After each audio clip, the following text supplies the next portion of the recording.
Hi there and welcome back.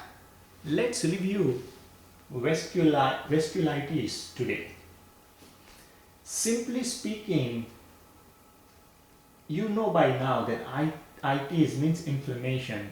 So we are dealing with inflammation of the blood vessels. Correct? Simple? White blood, white blood cells acts like a defense for our soldiers, and that's how our immune system works.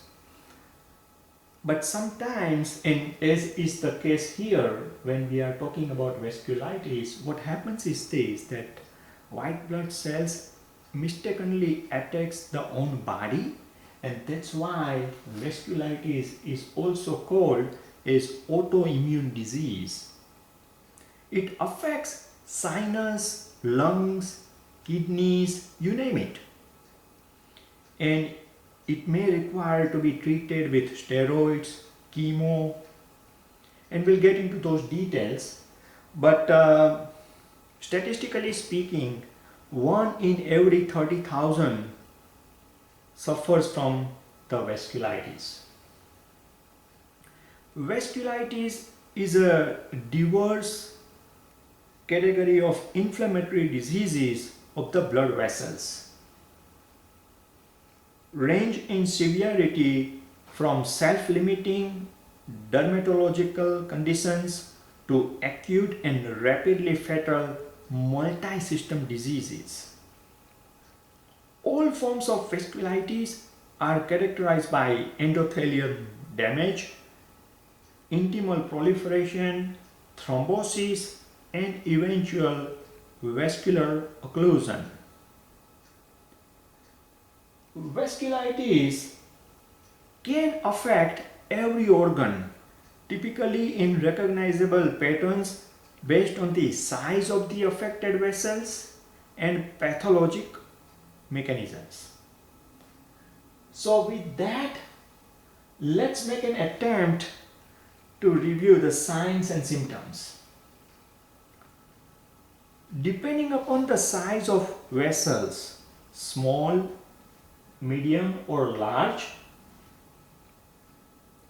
frequently impacted organ system includes skin, GI, renal, neuro and muscles. So say for example skin, one may notice palpable purpura, most common in lower legs, erythema nodosum and livedo reticularis, and discoloration of extremities. GI symptoms may include mucositis and GI bleeding. Again, depending upon the size of the vessels, are we dealing with small, medium or large? So the GI symptoms may include mucositis and GI bleeding, abdominal pain and bowel perforation, or even the bowel infection. Likewise, in renal, you may end up seeing hematuria without red blood cells cast and protein in the urine.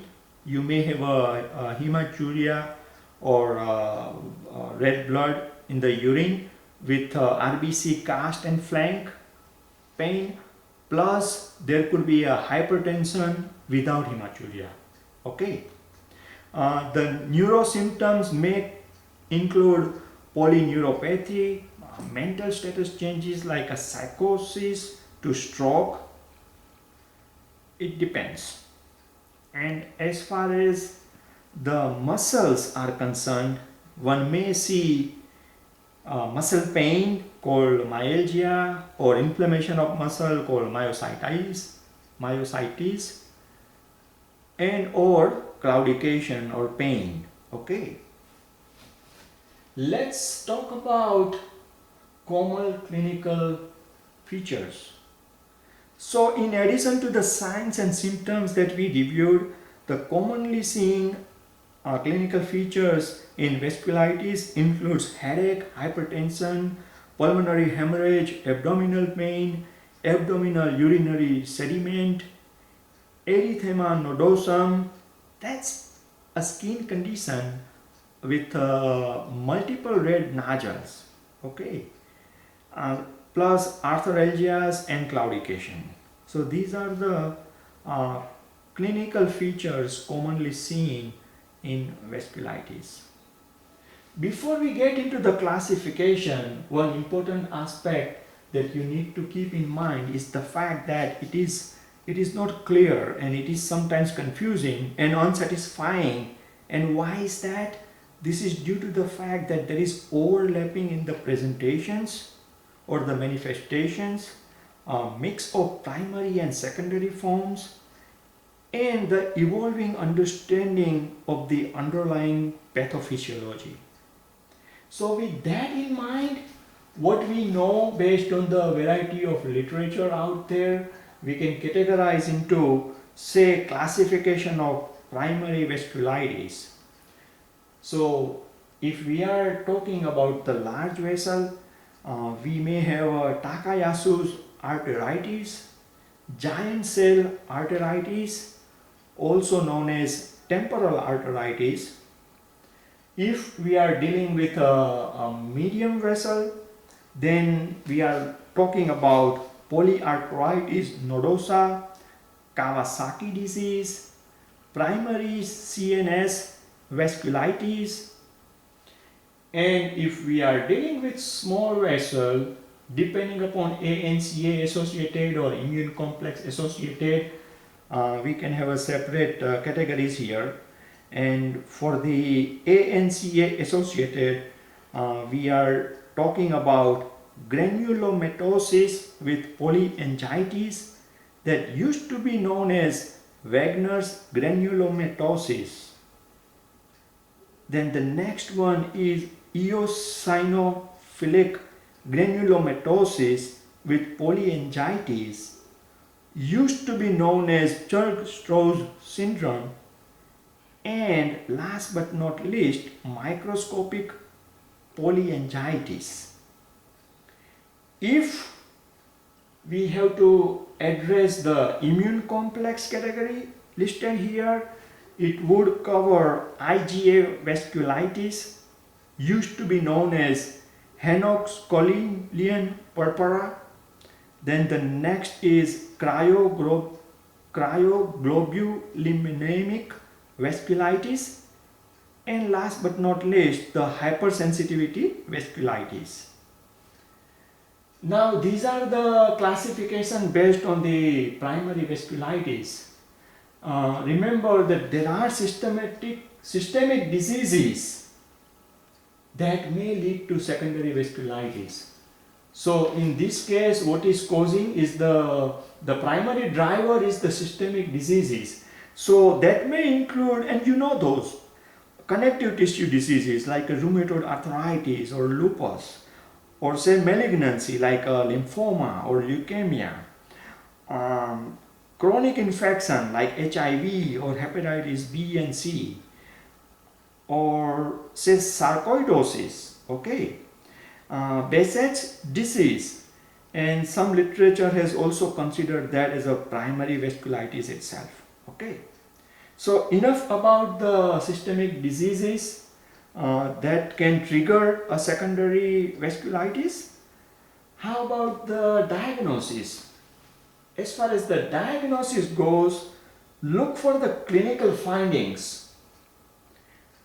Labs including coagulations, urine analysis, imaging studies like a CTA and MRA, plus biopsy that is usually preferred, and or angiography that helps to determine and arrive at the final diagnosis. How about the treatment? Again, we know that it has a wide spectrum that it may cover, right? So let's say if we are dealing with limited cutaneous vasculitis, then probably the doctor may start with observation, may require antihistamines, or maybe a short course of prednisone.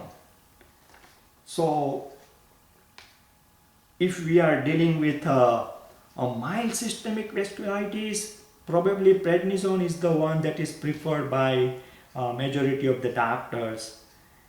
If we are dealing with rapidly progressive vasculitis, okay, if so, then in addition to the prednisone, cytotoxic agent like cyclophosphamide may also be given, and once the remission is achieved, then cytotoxic agent may be reduced to less toxic agents like azathioprine or methotrexate.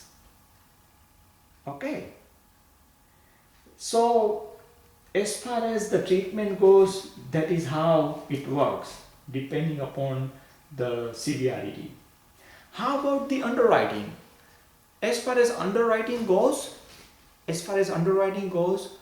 because it is a wide spectrum and because every company they rely on their research, their data, their actuarial experience as well as their claim experience. So the best thing to do is follow your underwriting manual plus follow your company specifics. Suffice to say here for the intro session today. Let's take a break and see you soon. Take care. Bye now.